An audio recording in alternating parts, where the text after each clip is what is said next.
The very notion now that the government should be afraid of the people or even care about what the people think is now laughable.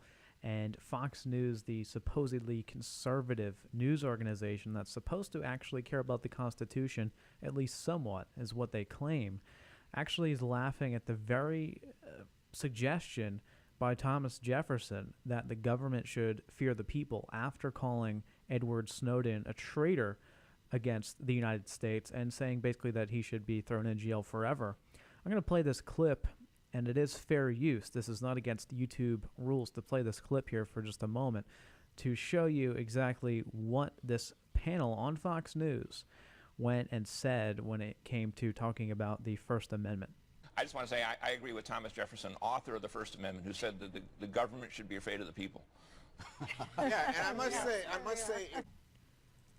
So notice now it's no longer a debate or even a question of whether or not they think that the government should fear the people, which it should. Otherwise, you have a ruthless tyranny that is not in any way checked or balanced by the people or the Constitution at large, which apparently is funny as well. But it also goes along with this new Gallup poll where 71% of Americans said they agree the founding fathers would be ashamed of the country today, and they're 100% right.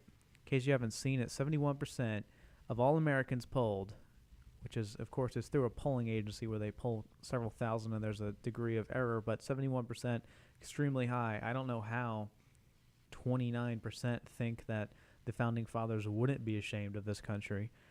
But of all places, Fox News is supposed to at least pretend, at least slightly, as a humorous joke, pretend that they're on the side of Constitution conservatives. But this just shows, look at this guy. They all break out laughing after they called Eric Snowden a traitor because he went and showed the world what was going on. The U.S. is spying not only on U.S. citizens for no reason and in bed with all the tech companies with hosting their servers within Google, but also spying on all of our allies and destroying all forms of relationships. Edward Snowden's asylum alone has ruined relationships. But it also goes back to this 100-mile Constitution-free zone that I wrote about back in February. And for some reason, people are now picking this back up again, which is cool. That's awesome. But it's important to understand the severity of this.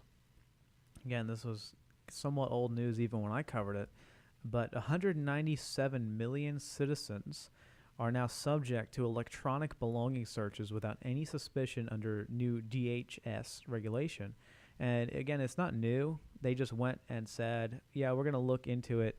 And then years later, after they said they would look into it, they said, yeah, it's perfectly constitutional and everything's great about it, so we're going to keep doing it. We don't care what you say, even though it's against the Fourth Amendment, literally in every single way. And you can see the image right now on screen, and you can see it. It suffocates Philadelphia, Los Angeles, Houston, 197 million people.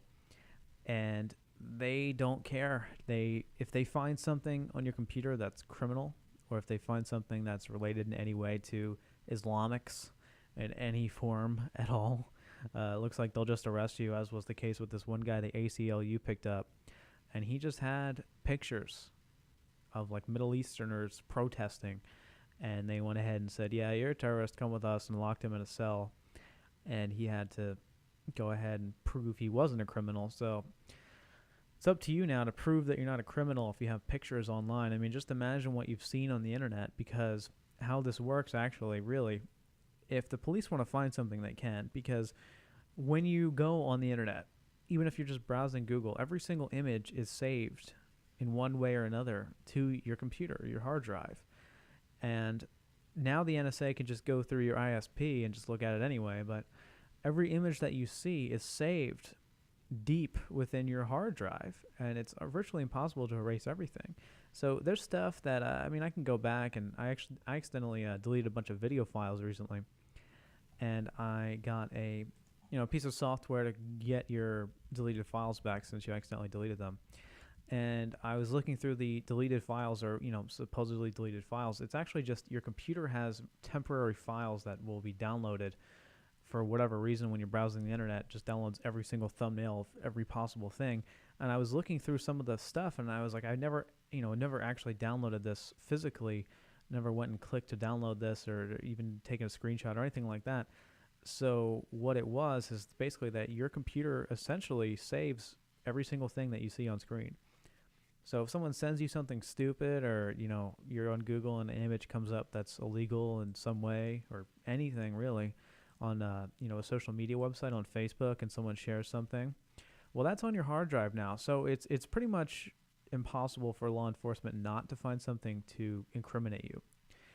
They can easily do so. It would it would actually be harder to not find something with even the most basic programs than it would be to find something. So that's just what it's come down to. People laugh at the very notion that the citizens should have any power whatsoever.